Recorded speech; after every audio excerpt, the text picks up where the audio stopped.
Pat yourself on the back because you are right here, right now, for a reason.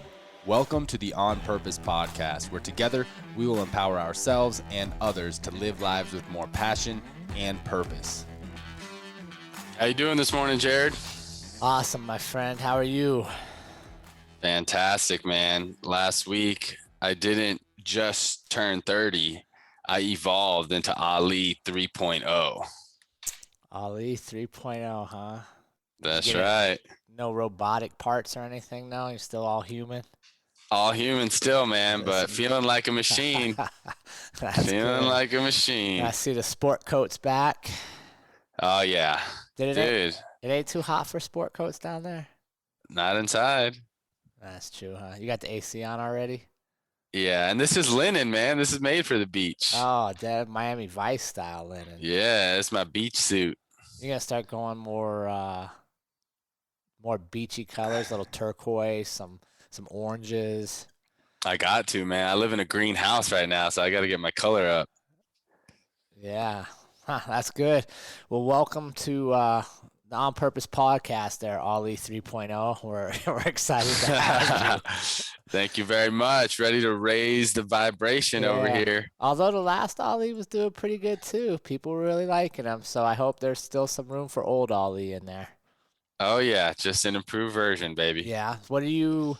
So going into year 30, which is big, right? You're hitting a new decade of life. What's something that stands out to you that, like, okay, at the end of this decade, I'm going to be like a metric in life or something you want to achieve? I know, I'm guessing you've put something down. Where are you at with that? Yeah, that's a good thought. I haven't done it for a decade, but I have some goals over the next 5 years. I want to hit some certain financial levels. I'd like to own homes, multiple homes, one here in Florida, one in Colorado, one in Texas. You know, that's my 5-year goal. Nice. Of owning and having a few properties, certain financial levels, certain philanthropy levels too. We want to build orphan castles. So learning programs that are these castles for orphan children. Courtney and I, we've had that dream and goal. So those will be starting in 5 years as well. And then changing lives, man. I envision us doing a lot more retreats with the On Purpose community, lots more programs, offerings, and just sharing things in the world that really leave a positive, lifelong positive impact. Where about the orphan castles? Is that here domestically or abroad or both? Both. So Courtney has a lot of relationships over in Africa, in Ghana and Liberia. She helped build a school in Ghana and one in Liberia. And some of those are the poorest countries in the world, you know, some of those children in the villages. So we figured I still need to visit. I've gotten to talk to a lot of those students on FaceTime. It's pretty awesome when I show them on FaceTime, like my house and my car. They're like, "Oh my God, like, that's so crazy!" So I'm excited to go over there. We'll probably start there. I would say probably build the first orphan castle there, and then come back to the U.S. and do that. Nice. Well, let me know. We'd love to come over and help with that as well. And who knows, maybe we can make it an On Purpose community event and really start impacting those lives. Oh yeah, the On Purpose podcast will be involved for sure, some way, somehow. My barista just delivered. No, that's not the On Purpose cup. Don't drink. Oh, she wants me to be hot stuff. Oh, I'm hot stuff. There you go. Ooh. Yes, a little spice of life. Yeah. How about you? You got Dude, you got some Jerrod 4.0 goals? Bro, I'm about to hit 5.0, dog. Almost 5.0, dang. Dude, that freaking hurts me when I say it. I'm not gonna lie. Cause when I was a kid, and people were like, "Yeah, I'm gonna turn 30." I was like, "Dude, you're so old. Like, how do you even get up every day when you're that old?" And now I'm like, I still feel pretty good, man. Yeah, Dude, 50's the new 40, man. Nah, dude, I think it's 30. Dude, the new 30. I was fighting in my 40s.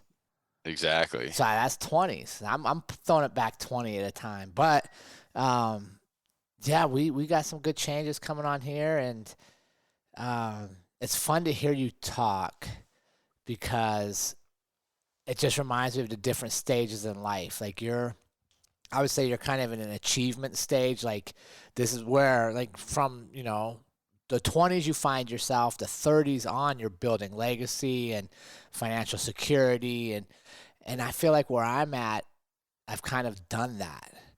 And now I'm focused on just quality, and just making sure, which ties in great to today's episode. I'm just wanting to make sure that I really enjoy all the things that are around me and not necessarily try to pursue more stuff, if that makes sense. It doesn't mean I don't have a drive, but my focus is shifted.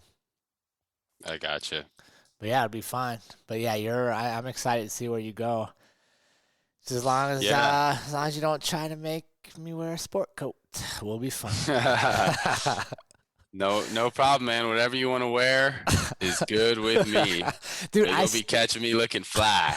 I still, it's funny though. I will get maybe every other week, somebody will randomly send me something about sport coat Jerrod still. So that episode did really well. Yeah, they, some people don't agree with my stance on it. Others definitely do. Dude, maybe sport coat Jerrod will reemerge in version 5.0. Highly doubtful, young fella. Dude, I've been fighting sport coat Jerrod my whole life. Like you guys have made sport coats kind of cool again. Like you dappered them up a little bit. You wear them with jeans and cowboy boots. When I was a kid, sport coats had like those patches on the elbow, and like nobody wore them that was cool. Like they were like old people. And in my head, it's still there. I'm not ready to commit to sport coat. It's a belief system. Well, ingrained it's worked so far, man. And that's the thing. If it produces results. Dude, Water all Park I know, Jerrod's doing very well for himself. There you go. Hey, if you look in the mirror and you get that good feeling with Water Park Jerrod, that's good. All I know is when I look in the mirror and I'm wearing a sports coat, I'm like, damn, I'm the man. See, Water Park Jerrod requires me to stay in good shape too. Of course, that's super important. I can't be wearing my T-shirt at the water park. I might as well just have a sport coat on. Right. If you see Water Park Jerrod wearing a T-shirt at the water park, tell him to go see Sport Coat Jerrod. It's time. All right, it's a deal. I'll let him know. Yeah, well, good, man. I'm glad to have you on again. Ali 3.0, looking good. That's right. From Florida, I'm secretly jealous that you have your air conditioner on. How cold is Colorado right now? Yesterday was like 70-something, but today's like 50 and rainy. Okay, but that ain't too bad, though. No, it's not. But where Trey and I were over the weekend up in Wyoming, we were still wearing our winter coats. It was like in the high 40s. Yeah, I put my winter coats in storage. That's good, man. Ain't wearing those anytime soon. No, that's good. What do we got today? Episode 109. It kind of ties into, Ali 3.0 and always progressing. The title of this one is If the World Ends Today, Will You Be Remembered? Deep. I think so, man. I think it's good, and I'm excited to see where our conversation goes. So first thing for you, Ali 3.0, when you think of that question, if the world ends today, will you be remembered? Who's somebody that comes to mind for you that lived their life in a way that it's hard to forget them? Yeah. So this is part of the evolution of Ali 2.0 to 3.0. Okay. So people who stand out to me are people who have achieved mastery in a certain field, in a certain craft, right? You don't really remember people who are jacks of all trades that are remembered for a long time. So Ali 2.0, that's kind of what I've been doing through all my 20s, trying different things, trying to become a jack of all trades. And I think now as Ali 3.0 emerges, it's really time to drill down into the specifics of what type of legacy I want to leave and where I want to focus the majority of my time and energy. So you think of people like Jesus Christ, Moses, Muhammad, Buddha. They're remembered for their spirituality and efforts and altruism, right? People like Gandhi, MLK, Mother Teresa, remembered for human and civil rights efforts, right? Mastered certain crafts. People like Albert Einstein or Nikola Tesla, remembered for scientific breakthroughs in engineering and physics. So you have people who are remembered for a long time. They're usually remembered for their efforts for mastery in one, maybe two areas of life. So that's really what stands out to me, is the fact that you have to put in thousands and thousands of hours throughout your life in one or two specific things to be remembered for tens, hundreds, thousands of years, like some of the examples that I gave. How about you? Who stands out for you? I go to one person on this question, and I've used this in a couple of classes I teach, and I always go to Muhammad Ali. Simply because, one, he's kind of from my era, right? He's from the more modern society. So there's footage of him in film, and you can really feel like you get to know him. But for me, he stands out because he didn't compromise what he believed in. He passed up part of his athletic prime to protest the war in Vietnam because he didn't believe it was righteous. He refused to serve. And at the time, a lot of the country hated him for it. A lot of the people thought he was a betrayer and not American. But he knew what he believed, and he stood up for what he believed, and he was willing to pay whatever price was necessary to be true to his beliefs.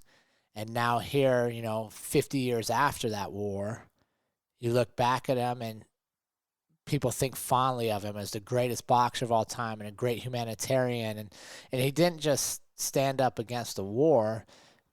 Once he came back and he was allowed to fight and continued to earn his income and his money, he helped people around the world. And he shared his story, and he inspired them to stand up for what they believe and that anything's possible. And just all that he overcame to even be who he was. It would be so easy to say, like, well, I made it here by going through the system. Let me just be part of it and not ruffle any feathers. And nobody would have questioned him, right? Like, nobody would have said, hey, you got to stand up. But because he had these core beliefs and he knew his truth and he honored his truth, he's now, to me, one of the greatest people that lived, because he shifted a whole public perception of things. So I like thinking of him, and I like studying him and watching what he did, because he, when he stood up against the war, he had no idea if he'd ever be able to box again. He had no idea if changing his name from Cassius Clay to Muhammad Ali would ever allow him success in his life. But he did it, risking it, knowing it was right to him. Yeah, definitely. And let me ask you this, Jerrod, would he have been remembered? Do you think he would have been remembered if he was not one of the greatest boxers of all time? Yeah, I think so, because he was a great person and he stood up. So, like, even if he was an Olympian, right? First off, he represented the country in the Olympics, and then he chose to forego a few years of his athletic prime because he didn't want to serve in the war when he was drafted. Right. So you were saying if he never had been an Olympian? I don't know. But that was his platform, and that was his vehicle to deliver a message. And I think, for me, I have so much respect for him sacrificing what he did because his belief was so strong. And I think that's where a lot of times we struggle today, is none of us really have that one firm belief or those beliefs that we're not willing to compromise. In the era of hustle and grind and fake it till you make it and always pursue and material this and material that, a lot of times our ethics, our morals, and what we truly believe in are negotiable depending on how it's going to benefit us. And when he stood up for being against the war, like, he lost lots of money. He lost years off his boxing career. People hated him. Like, we got to remember, when he did that, he never knew if he'd be liked again. he never knew he'd become what we know him as today, but he knew what he believed, and he knew what they were asking him to do went against his beliefs. So Right. I respect that bravery there, right? And that courage that it takes to face that. Definitely. No, Muhammad Ali is one of my all-time greatest heroes. I will say though, is that I think that the main reason he is remembered is because he mastered his craft of boxing. If he would have been just a regular black man a black Muslim man who decided, hey, I'm not doing this, and didn't have mastery in a certain craft, I don't think anybody would have remembered him. You know, I'm sure there was a lot of other people in the Nation of Islam during that time that did the same thing, but we're not talking about them. We're talking about Muhammad Ali because he achieved mastery in boxing, went down as one of the greatest boxers of all time. And I believe that him standing up for what he believed in deepened his legacy that only became a memorable legacy because he had mastery in boxing. Sure, yeah. You know, because he had a platform. And I think that people do amazing things that are virtuous and altruistic every day. We don't hear about them. Why? Because national news, that's not their product. Their product is fear. Their product is anxiety. It's not this feel good stuff. But say I would disagree with you there, because he had a platform to reach many people. But even if he walks away and stays true to his belief and it only impacts 10 people, that's still a great person, right? That's still somebody that didn't compromise. That's still somebody that impacted others. So I agree with you that, yeah, his platform made him bigger, but just because we don't all have that platform doesn't mean we're not making change to somebody. It doesn't mean that we can't be remembered. And I think, going back to the topic, will you be remembered? That's a key point, is you're going to be remembered for, quite honestly, for what you're doing for others. Because, I mean, let's throw this one out when we stay on this topic. How many world champion Olympic boxers have we had in history? Lots. Yet very few rise to Muhammad Ali's name. Why? Because they didn't give back to others. They were masters of their craft, but they stayed within their craft. We don't know what they stood for outside of their athletics, right? And that's, that could be the same for me. Say in my police career, I had just done my police career, but I never did any of the social stuff I do. Well, I could have been a master police officer, but because I never shared our gifts with others, what would my impact be? Would I be remembered? And I think that's something for us all. Is it's easy for us to get lured into, well, I don't have a platform, or I'm not that big, or I'm not an influencer. And I caution all of us to say, hey, what if it's like how many times we talked about the grocery store clerk? What if it's that one time Ali checks in on this lady that keeps her from harming herself tonight, or lets her feel like, or him feel like he is actually loved and valued for what he's contributing? Mm-hmm. That's a memory. That's the kind of stuff to me that allows someone to remember Ali for the rest of their life. Right. And maybe they do the same behavior. Yep. So I would still say that it is mastering self-awareness. Not everybody has their core values rooted in them. It takes practice. It takes these self-awareness exercise. It takes life experience for you to realize what is a core value of yours. I'll share a story real quick of how I discovered honesty to be a core value of mine.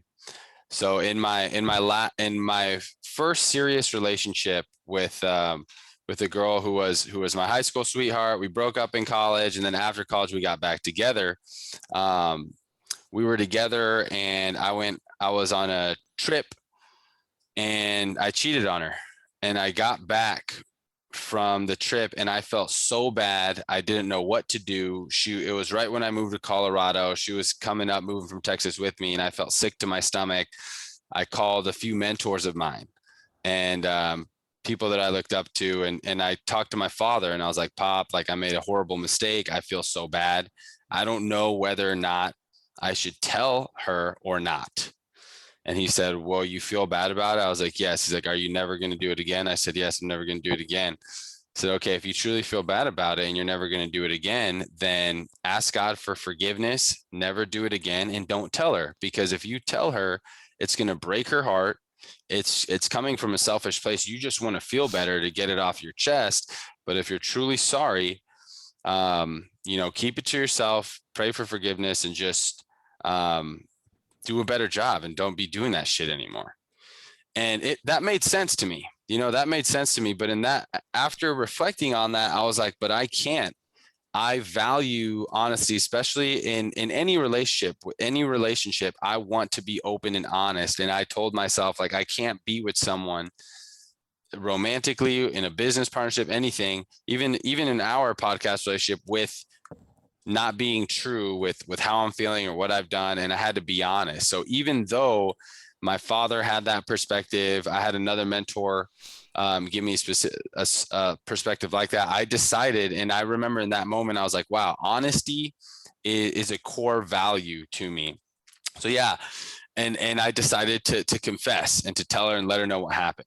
Right. So in that life experience moment, yeah, before that, I had done a lot of core value exercises. I had done, tried to find out, but I think like it takes, and I'm not saying that in that moment I achieve mastery, but what I'm saying is it really takes time.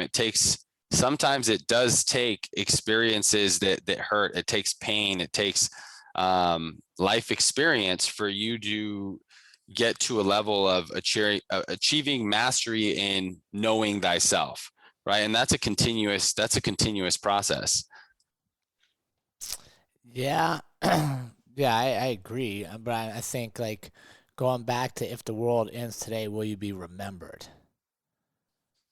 Right? I think you're focused on mastery, and I understand that, and that's skill, and that's development. But I would also say that sometimes the world is going to remember somebody that's not a master. The world is going to remember somebody that's not very skilled. Right? And I don't know. It goes back to that quote I've always said: you die two deaths, right? When you physically die, and the last time somebody remembers your name. Mm-hmm. So if you are still putting others first and impacting other people, you'll be remembered a long time. Right. But that just doesn't happen. You just, Why not? you have to master that. You have to put in time and effort. Buzzy, let me tell you a story. Buzzy the homeless man. Okay. Why do I remember Buzzy the homeless man? Because he was homeless in the town I was first a police officer from, and he was one of the nicest guys ever. Mm-hmm. He was nice to everybody. He walked the streets. I mean, I haven't seen Buzzy. I haven't seen him in 30 years. But I still remember because he was nice. And he cared. He mastered nothing. I would argue that he mastered being nice. That's a choice. But see, my point is, that's not a skill. That's a choice. And I think that's where we can go with a lot of things is, if I'm only truly believe that I can make a difference and be somebody the world remembers, if I'm great at something, well, that's artificial matrix. Because how many people do you know are great fighters and never made it to UFC?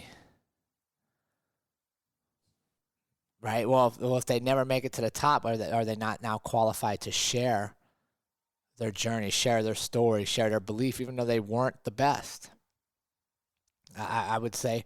So I agree, like, to be somebody that's mastering anything is great, but mastering itself is the best, right? Because maybe I get comfortable, maybe that's where I'm at, is like I'm comfortable not being the greatest at certain things. Like you said, you want to focus in, you tried a lot of things, now you want to focus in on one thing and get really good at it. But what if you're not the best? It doesn't diminish your journey. It doesn't diminish your ability to share your story. And I do think at times we're shy in our own storytelling. We're shy in sharing and impacting others because we're waiting till we are the best at something. And for many of us, we'll never be the best. Like, that's just a fact. Like, I'll never be the best. But I'm not going to allow that to diminish how I feel about myself, or that I can't be somebody that's remembered in the world. Absolutely. And I think that's kind of cool, like Ali, no matter your faults, your strengths, your weaknesses, if we choose to care and share and we're willing to stand up for ourselves, we can all be people that are remembered. I agree. And I'll also still stand by my belief that for you to be remembered, you have to achieve greatness, some sort of level of mastery in something, whether that's being nice, whether that's boxing, whatever it is.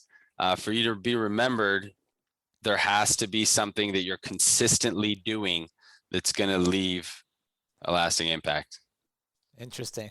But how's the metrics? How do you measure that? Depends on what it is.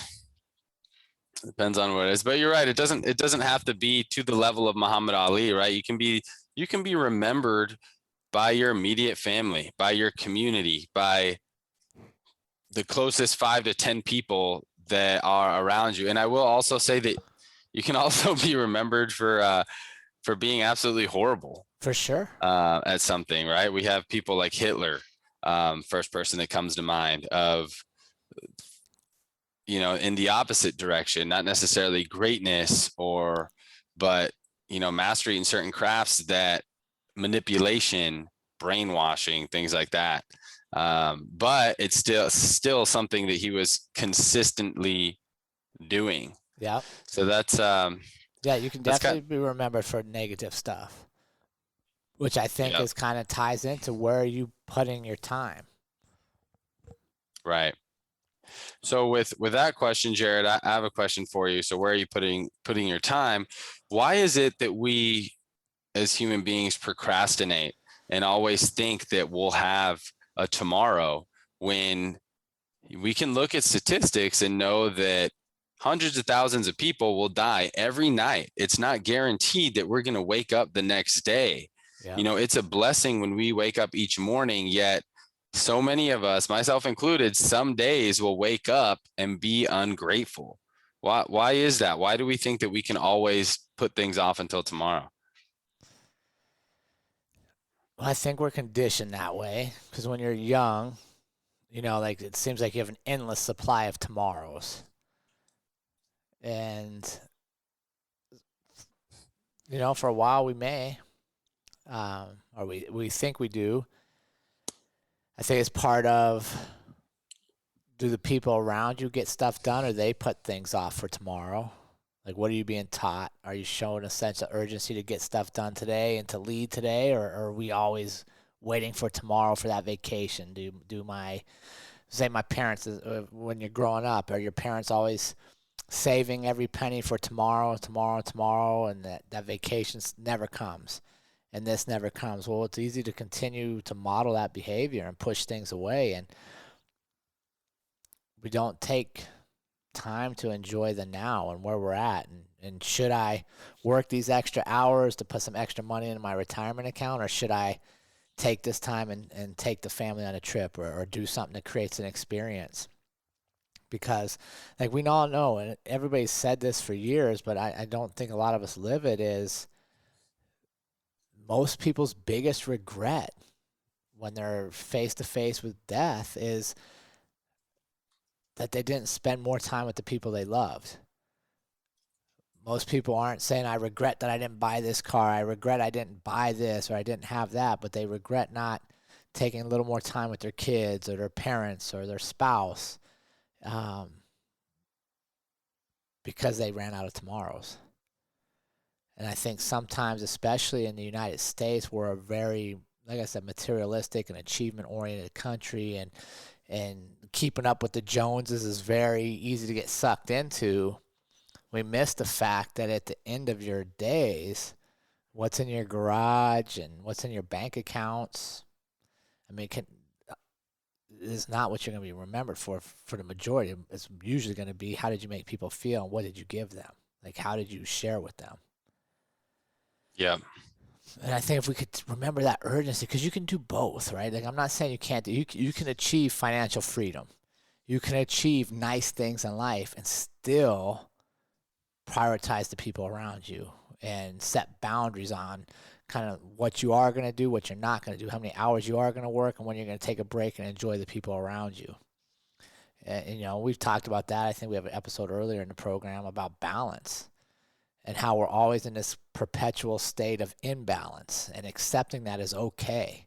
But knowing like, okay, I worked really, really hard for these last 2 months to achieve this. Now I'm going to spend, 3 weeks with my family, make them the focus, and be okay with that. Why do you think we always put things off for tomorrow? I agree with you. I love how you said that we're conditioned that way. And I think it's around when you're a child and you understand the concept of death, right? I remember being, I don't exactly remember how old, but maybe like 5 or 6 years old, and really started to get into like, whoa, well, what is God? What happens after we die? And having that anxiety about like death, and, crying to my mom and dad and being like, I don't want to die. And I don't want you guys to die. Just really not grasping the concept of death, but we're conditioned to believe that it's always so far away, right? That we're like you said, we have all these tomorrows, we have time, we have our whole life ahead of us. And I think that's good at first, right? But we're never reconditioned to remind ourselves until somebody dies, in many experiences, right? Until someone dies, to realize like, whoa, tomorrow is not guaranteed. And it's so important to reevaluate and reassess your life before tragedy happens, so you're making sure that you're living your life to the best and fullest way possible. And you absolutely hit it on the head too, of relationships are the most important things to human beings, whether you like it or not. Whether you're a person that says, I hate people, or I can't stand my family. Well, guess what? You're wrong, because you're a human being and you're designed to want and need other human beings. That's why the absolute worst punishment for a human being is what? Solitary confinement. You can't see, look, or talk to anybody, because we are social animals, social creatures. No matter how introverted you believe you are, you need that. You want that. That is a basis for living. So we always think that there's a tomorrow, but I think it's a healthy reminder of, you're going to die. We're all going to die. Right? Gary Vee says, when people ask him, like, what's the best piece of advice you can give me? Often he says, you're going to die. And people are like, what are you talking about?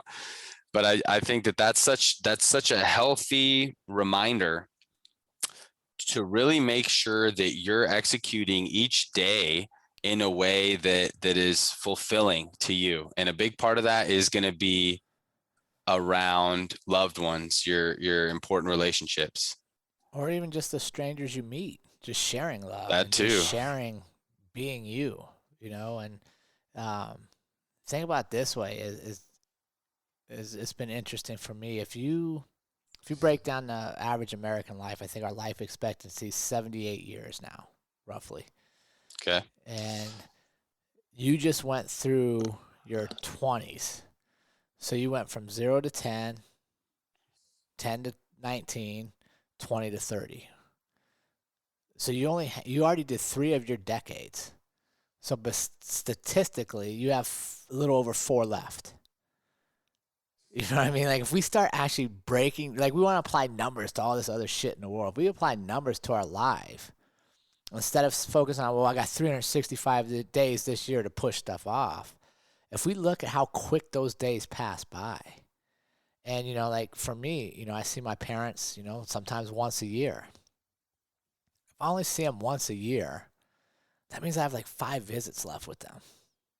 Yeah. What do I want those 5 visits to be? Right? But because we always think there's tomorrow, we leave things unsaid. We leave small differences unfixed, which drive us away for years and years and years. But when we actually think about, okay, if I see this person once a year and they're this age, and I'm only going to see them 4 more times, I might want to have more grace. I might want to hopefully impact them so they remember me in a positive light, not negatively. Amen. And that's a good thing to think about. But what about this, Jerrod? What about thinking about your dying tomorrow? Yeah. So like if you knew today was your last day to live, what would you do? This, I would start with just what I did this morning, time with my wife and some coffee, and record a podcast to share this story. And, you know, hopefully it finds somebody that needs it out there. And then I probably wouldn't be in the city. I'd go back out to the country and do some riding around, or just spending time with my family there, which is for me pretty exciting because those are all the shifts we're about to make. And I've done that exercise with my kids, right? Around the dinner table one night, we sat down, we're like, okay, write out, if you were dying tomorrow, what would you want to do? Then that should be what you're trying to do. You know, I mean, especially for our teenage listeners and stuff, you know, people are always like, what are you going to do next? You're going to college. What are you going to do next? What are you going to, like, stop for a minute and ask yourself, if I was going to die tomorrow, what would I want to do today? And then start, like, keep that list nearby and start working towards knocking stuff off that list. Because guess what? Just like Ollie said, you may die tomorrow. It's possible. So why would we not do some stuff today that we want to do? And you want to, if your answer to that question is just like Jerrod said, that's perfect. You're on the right track. And that's how you're living. Keep doing that. Right. But if your answer is something totally different than what you're doing, you got some extra homework to do. Yeah, I think you should do the exercise and write that down and keep it near you, and then start looking at my life. And don't get me wrong, like, this has been a process. Like, I knew when I was hired as a policeman in 1997, that I knew I didn't want to do that for the rest of my life. But I had to do 20 years to get a retirement. So I worked. You know what I'm saying? You don't abandon everything. I couldn't, because I had family and kids that counted on me. But I also don't get comfortable with the status quo, because I know what's happening and be afraid of taking risks. So we've made changes, and changes take time. But knowing what you're working for is a huge bonus, right? It allows you to say, okay, I'm going to sacrifice this for now, knowing this is the big result down the road. And I think you're a good example too. Like, how many times when you told people you're moving to Florida, they're like, why are you moving to Florida? You didn't have all the answers. You're like, it just feels like the right thing to do for us. We're tired of winter. And you're going. And now look at you. You got linen sport coats going on. You got the air conditioning going. 3.0, baby. That's right. But it came because you knew there were things you wanted to do. You know, there was things you were willing to sacrifice and move towards. Yeah. Yeah. And I think, you know, thinking about that last day, it doesn't necessarily need to be what you would do, but how would you be? Sure. Right. And my affirmations that I do every morning, one of my affirmations is I all around love, right? I radiate love. I drip love. I ooze love. I'm encapsulated by love. I embody love. I am love. I uplift every single person that I encounter, and I try and do that. So now, instead of the Lucky's people, it's the front dude at LA Fitness. Every time I go in there, I'm like, what's the best part of your day? He's like, oh, you always catch me off guard. And he loves it. This morning, going through the Starbucks drive-through, what's the best part of your morning? And they love it. And it's such a simple thing to do. The other day, I was at a gas station, asked this woman, she was looking real, just like bitch face. And I was like, what's been the best part of your day? And at first she was like, nothing. I've had a migraine for the past 3 days. I was like, ooh, I know how those are. So sorry. But just like asking her that, even someone that looks like they're going to be a bitch to you, doesn't engage, lit her something as simple as a smile and a wave. We're in a new neighborhood now, right? So whenever we're walking the dog, Chloe, smile, good morning, giving a wave. Again, we're social animals. We underestimate sometimes the power that we have to uplift someone. Like a smile can change the trajectory of someone else's day. A simple smile and wave. Think about it next time, guys. When someone smiles or waves to you or asks you a question like that, it uplifts you. You literally stand up straighter and feel that good feeling, and it's lasting. And we can do that for each other every single day, you know? So when you make that a habit, that's who you want to be. And I thank God that that's who I am now, because this is the person that I've wanted to be, that I've dreamt of being for a long time. But again, it takes consistency. It takes intention to be able to do that. And even when I'm feeling shitty and have a headache, I'll still ask. I had such a bad headache the other day, and I didn't feel like asking, but I still was like, what was the best part of your day? Even if it's low energy, you know, and it pays dividends, and it feels good to be who I'm affirming to be. And I want you guys to be that, right? Think about, who would you be? Not only what would you do, but who would you be if today was your last day? And if you're doing that, then keep on doing it. If you're not, let's dig a little bit deeper and do the work to be that, because tomorrow is not guaranteed. No, and remember, world, who's gonna remember you, right? And will you be remembered? And it's, for me, man, the people that remember are those that give to others more than they take for themselves. And for some people, that requires you to, seems counterproductive to say this, but it requires you to be selfish, right? Like if I would have just kept going to work every day knowing I was unhappy, knowing I didn't want to do this anymore, but because it provided means to an end for the rest of my life, there's nothing memorable in that. Right, like you, what you would remember is, man, he was not happy for the last 30 years of life, but he kept going because they paid him a check. Yeah. You know, conversely, take some risks. You know, find it. So I encourage you to do that exercise, like Ali said. What would you do if today's your last day, and who do you want to be? That's a great duo there. Yeah. And then start Jerrod, making changes to lead yourself towards that life. So as we wrap up, let's talk about those changes. So let's say we're not where we want to be. We're not doing what we want to do.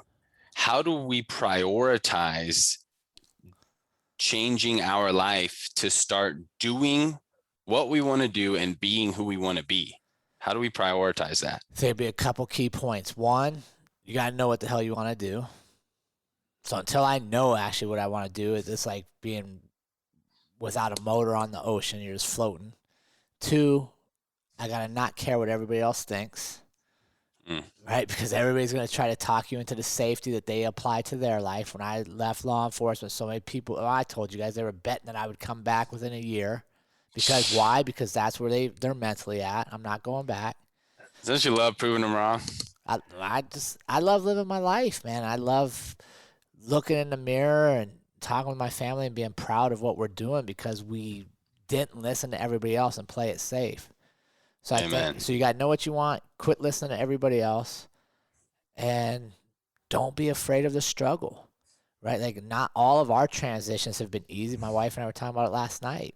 Not all of Ali's transition to Florida has been easy, but the struggle is part of becoming your best self, as you like to say, and becoming your best, and quite honestly, creating a life that is memorable.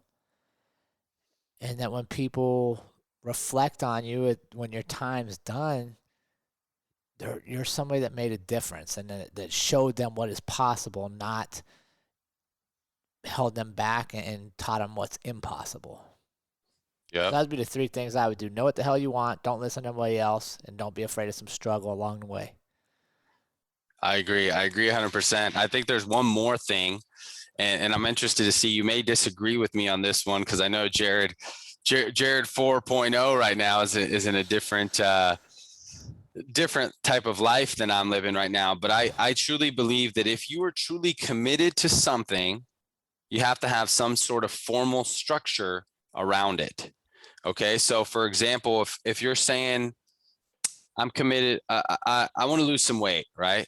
You'd be like, oh, well, I'm going to try and go to the gym a couple of days a week, and, you know, try and change my diet, and, you know, just like take out some sodas or whatever. You don't really have some structure around it. It's going to be really hard for you to lose weight. But compared to the other guy who's like, no, I'm going Monday, Wednesday, and Friday to the gym. Rain, sleet, or snow, I'm going to be there 9 to 10 with my personal trainer. I'm going to be following a diet. I'm going to be doing that. If you're truly committed to losing the weight, you have that formal structure, you're going to lose the weight. Same thing with becoming, you know, a fighter, right? I'm going to MMA practice where we have a structure practice. I'm going to that, or I can be garage dude, shadow boxing, watching YouTube videos, just kind of interested, no formal structure around it. So if you want to do these life-changing things, like Jerrod said, first of all, self-awareness. Yeah, that's step number one. You got to know what you want to do, who you want to be before you can do that. So that's obvious. You can't care what people think because you're going to get judgment. And tell me the third one again, Jerrod. Be okay with the struggle. Any change is going to require struggle. Be okay with the struggle, right? And around that formal structure, put something in structure to where you can commit to that and hit that. Because if you don't have it structured, it's not going to happen. If it's not written down, right? There's tons of university studies. It comes from the book, The Compound Effect, by Darren Hardy. He's also publisher of Success Magazine. It's around 70% more likely that you're going to achieve something if it's written down and you can see it daily. And guess what? That jumps up to 90% if you have somebody holding you accountable. Think personal trainers. That's a multi-billion-dollar industry, but all the information is free. You can go to bodybuilding.com. You can go to YouTube. You can get workout plans. You can get diets. All of the information is out there. What are people paying for in this multi-billion-dollar industry? It's the accountability. It's the structure. It's that personal trainer saying, hey, I'm meeting you from 10 to 11 and I'm going to push you. So yeah, that part 3, don't be afraid of the struggle. And part of the struggle will come from a formal structure around your commitment. Yep, I agree. And the accountability is huge. Right? Amen.